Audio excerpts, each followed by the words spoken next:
കളിയാട്ടവീരൻ.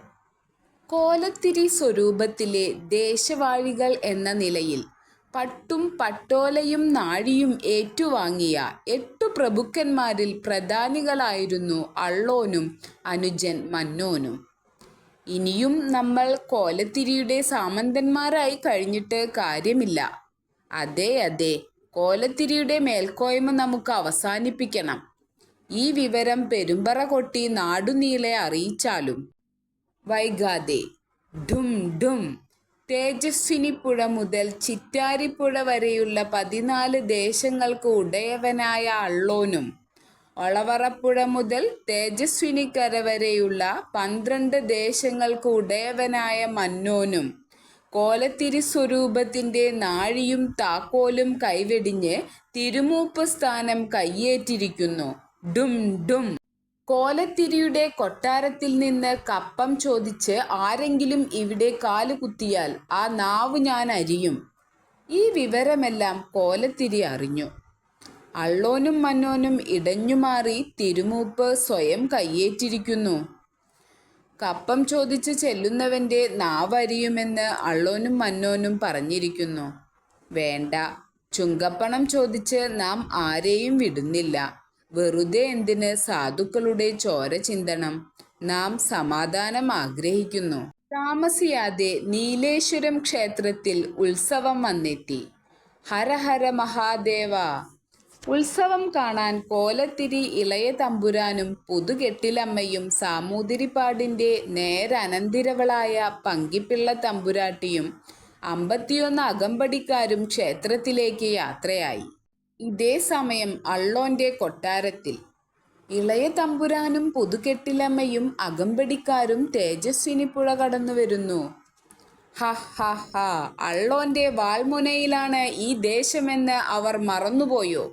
വഴിപ്പണം കെട്ടാതെ അവറ്റകളെ ഒരു ചുവട് മുന്നോട്ട് വിടരുത്. വേഗം പോയി തടയൂ. അള്ളോന്റെ ഭടന്മാർ ഉടനടി പാഞ്ഞു ചെന്ന് ഇളമുറ തമ്പുരാനെ തടഞ്ഞു. നിൽക്കവിടെ. എന്താ കാര്യം? ദേശം വാഴും അള്ളോന്റെ അനുമതിയില്ലാതെ എന്തിന് ഈ വഴി വന്നു? നീലേശ്വരം ക്ഷേത്രത്തിൽ ഉത്സവമല്ലേ?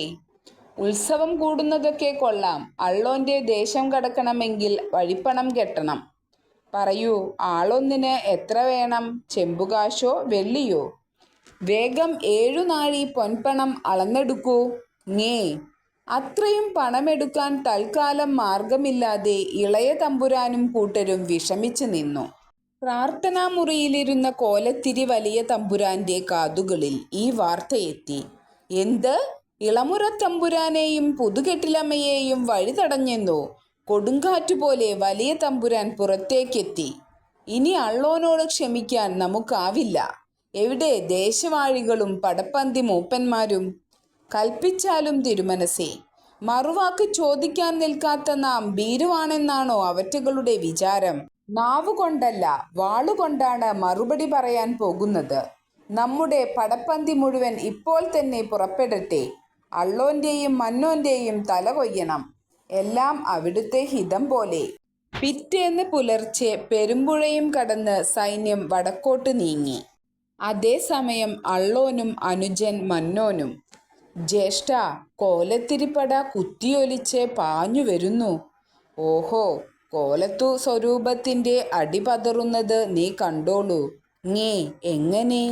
അള്ളടം നാട്ടതിർത്തിയിലെ അന്തിമഹാകാളൻ കുന്നിൽ ചാത്തനെയും മറുതയെയും സേവിച്ച് വരുതിയിലാക്കിയ ഒരു മഹാമാന്ത്രികനുണ്ട്. അറിയാം. 21 ആളെ കുരുതി ചെയ്ത് കരിഞ്ചാമുണ്ടിയുടെ കണ്ണ് തെളിയിച്ച തെരുവ മൂപ്പൻ. അതെ, വേഗം തെരുവ മൂപ്പന് ആളയക്കൂ. ഞാൻ ചൊല്ലും വാക്ക് തെരുവ മൂപ്പന് പൊൻവാക്കാണ്. ഉടൻ തന്നെ അള്ളോന്റെ അനുചരന്മാർ തെരുവ മൂപ്പനെ തേടി പുറപ്പെട്ടു. ഈ പുഴ കടന്ന് 4 കാതം നടക്കണം. വഴി അറിയില്ല. തിരുമൂപ്പൻ ചൊല്ലിയ ദിക്കു നോക്കി നടക്കുന്നുവെന്നേയുള്ളൂ. ഇനി അങ്ങോട്ട് കാടും മലയുമാണ്. പൊടുന്നനെ ഗർ. അതിഭയങ്കരനായ ഒരു കടുവ ചാടി വീണു.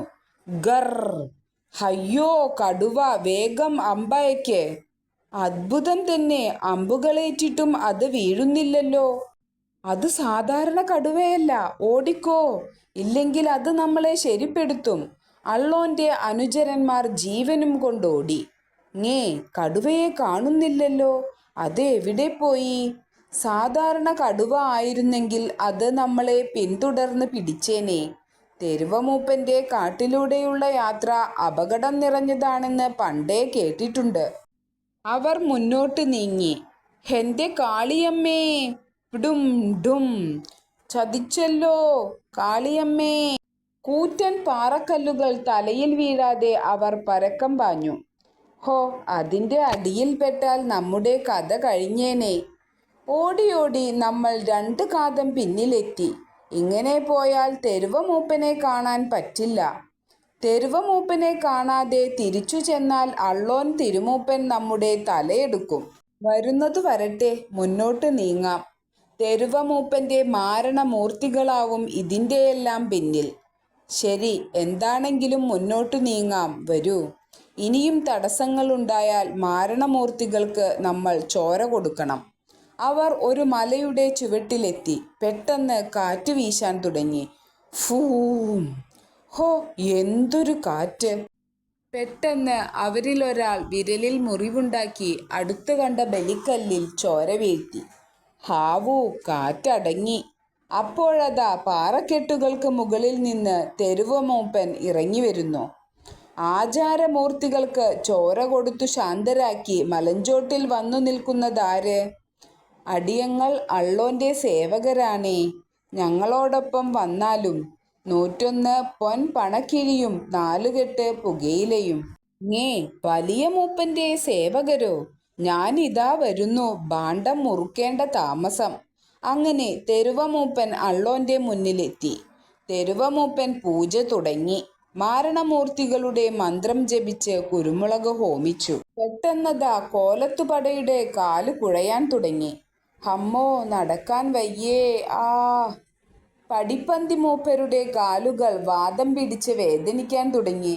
ഹോ, വേദന സഹിക്കാൻ വയ്യ. പലരും പനിച്ചു വിറയ്ക്കാനും തുടങ്ങി.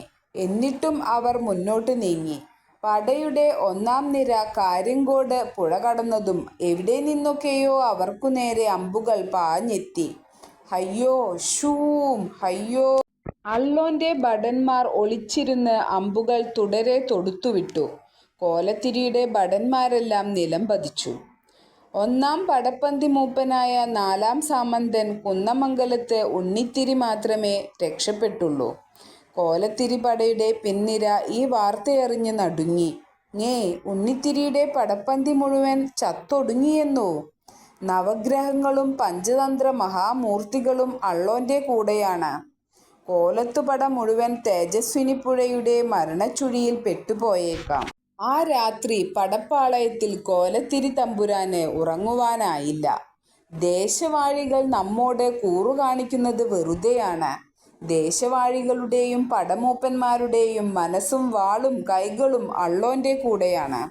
അള്ളോന് വേണ്ടി ഇവർ തന്നെ നമ്മെ നിഷ്കരുണം വധിക്കും. എൻ്റെ മാടായിക്കാവിലമ്മേ, നാം ശത്രുക്കളുടെ പത്മവ്യൂഹത്തിൽ പെട്ടുപോയല്ലോ. പലതും ചിന്തിച്ചു കിടന്ന കോലത്തിരി തമ്പുരാൻ താമസിയാതെ ഉറക്കമായി. പെട്ടെന്ന് ശ്രീ വീരഭദ്രസ്വാമി തന്നെ നാളെ പട നയിക്കും. അള്ളോന്റെയും അനുജന്റെയും അഹന്ത വീരഭദ്രസ്വാമി തന്നെ ചവിട്ടി തകർക്കും. ഉടനെ തമ്പുരാൻ ഞെട്ടിയുണർന്നു. അത് സ്വപ്നമായിരുന്നോ? ആരോ പുറത്തുനിന്ന് വിളിക്കുന്നുണ്ടല്ലോ, ആരാണത്?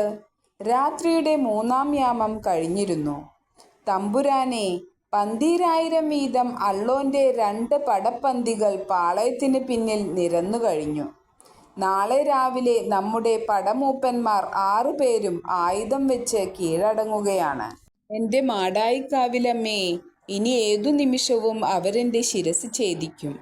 തമ്പുരാനെ, അങ്ങയെ മുഖം കാണിക്കാൻ ഒരാൾ പാളയത്തിനു മുന്നിൽ കാത്തു നിൽക്കുന്നു. ആരാണത്? ആരെന്ന് പറഞ്ഞില്ല. 101 പൊയ്ത്തന്മാർ കൂടെയുണ്ട്. പടപ്പന്തിയും മൂപ്പന്മാരും ഒഴിഞ്ഞുപോയി തുണയില്ലാതെ നിൽക്കുമ്പോൾ ഒരു സഹായമാകുമല്ലോ. അയാളോട് വരാൻ പറയൂ. അടുത്ത നിമിഷം അയാൾ അകത്തേക്ക് കടന്നു വന്നു. ഞാൻ കമ്പിക്കാനത്തു നായർ. തെക്കു നിന്ന് കൽപ്പന പ്രകാരം വരുന്നു. പൊയ്ത്തിന് പോകാൻ അനുമതി തന്നാലും ഞാൻ പട ജയിച്ചു വരും. ഞേ പട ജയിക്കാനോ? 3,00,000 പേരടങ്ങുന്ന 7 പന്തിപ്പട മുട്ടുകുത്തി. പടപ്പന്തി മൂപ്പന്മാർ കൂറുമാറി അവറ്റകൾ ആയുധം വെച്ച് കീഴടങ്ങാൻ പോകുന്നു. മന്ത്രമാരണങ്ങളുടെ ശക്തിയിൽ അള്ളോനും മന്നോനും മതിച്ചു നിൽക്കുന്നു. പറയൂ പടനായരെ, കാട്ടുതീയിലേക്ക് എന്തിനാണ് പറവയെപ്പോലെ പറന്നു വീഴുന്നത്? അള്ളോന്റെ എന്തിനും പോന്ന പടപ്പന്തിയുടെ മുന്നിലേക്ക് പടനായരെ എങ്ങനെ ഞാൻ പറഞ്ഞയക്കും? ആശങ്ക വേണ്ട തമ്പുരാൻ, പട നയിക്കാൻ കൽപ്പിച്ചനുവദിക്കൂ. മാടായിക്കാവിലമ്മയുടെ അനുഗ്രഹം കൊണ്ട് ഞാൻ ജയിച്ചു തന്നെ വരും. പടനായർക്ക് അത്ര നിശ്ചയമാണെങ്കിൽ പുറപ്പെട്ടുകൊള്ളൂ. പിന്നെയൊട്ടും വൈകിയില്ല. 101 പൊയ്ത്തുകാരെയും കൂട്ടി കമ്പിക്കാനത്തു നായർ പടനിലത്തേക്ക് പാഞ്ഞു. ഇതേ സമയം അള്ളോന്റെ കൊട്ടാരത്തിൽ ഇനിയും കോലത്തിരിപ്പടയോ? പടപ്പന്തി മൂപ്പന്മാരെല്ലാം അടിയറവ് പറഞ്ഞതല്ലേ? ഹ ഹ ഹ ജ്യേഷ്ഠാ, ഇത് വലിയ തമാശ തന്നെ. നമ്മുടെ 7 പന്തീരായിരം പടയ്ക്കു മുന്നിൽ വെറും 101 പൊയ്ത്തുകാരും ഒരു പടനായരും കടലിൽ ഒരു പിടി മണ്ണ് വാരിയിട്ടതുപോലെ. എങ്കിലും ഈ ധിക്കാരം നാം പൊറുത്തുകൂടാ. മന്നോൻ, നീ പോയി അവരെ നേരിട്. ഉടനെ തന്നെ മന്നോൻ പടക്കിറങ്ങി. അമ്പിനു നേർക്ക് അമ്പ്, വാളിനു നേർക്ക് വാള്, കുന്തത്തിനു കുന്തം. ഘോര യുദ്ധം തുടങ്ങി. ഷ്യൂം ഠിൽ ഛിൽ. അടുത്ത നിമിഷം നനച്ച മട്ടല്ല, പടനായർ ഉശിരനാണ്, പോരാളികളും കേമം. ഇവരോട് പിടിച്ചു നിൽക്കാൻ പറ്റുന്നില്ലല്ലോ. മന്നോൻ, കീഴടങ്ങിക്കോളൂ, ഇല്ലെങ്കിൽ നിന്നെ ഞാൻ ഈ വാളിനിരയാക്കും. അരുത് നായരെ, ഞാനിതാ ആയുധം വെച്ച് കീഴടങ്ങുന്നു. അനുജൻ അടിയറവ് വെച്ച കാര്യം അള്ളോൻ അറിഞ്ഞു.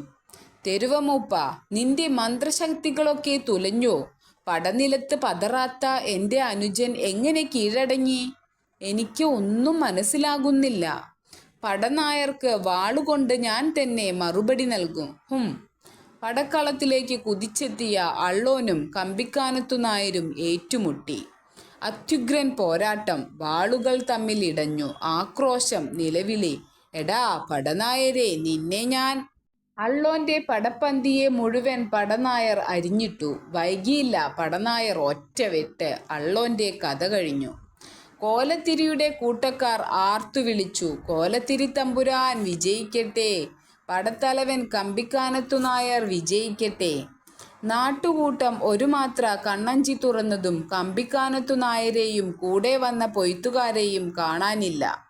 പിന്നീട് കോലത്തിരി തമ്പുരാൻ ജ്യോതിഷിയെ വരുത്തി രാശിവെച്ചതും. തമ്പുരാനെ, പടനായരായി വന്നത് സാക്ഷാൽ വീരഭദ്രസ്വാമി തന്നെ. ഞേ മാടായിക്കാവിലമ്മ സ്വപ്നത്തിൽ പറഞ്ഞത് സത്യമായല്ലോ ദേവി. കമ്പിക്കാനത്തു നായരായി വന്ന വീരഭദ്രസ്വാമിയെ പൂവും പീഠവും ശ്രീകോവിലും നൽകി കോലസ്വരൂപം ആരാധിക്കാൻ തുടങ്ങി. അംഗച്ചമയങ്ങളണിഞ്ഞ കമ്പിക്കാനത്ത് നായരുടെ തെയ്യത്തെ ആരാധനയോടെയാണ് കാണുന്നത്.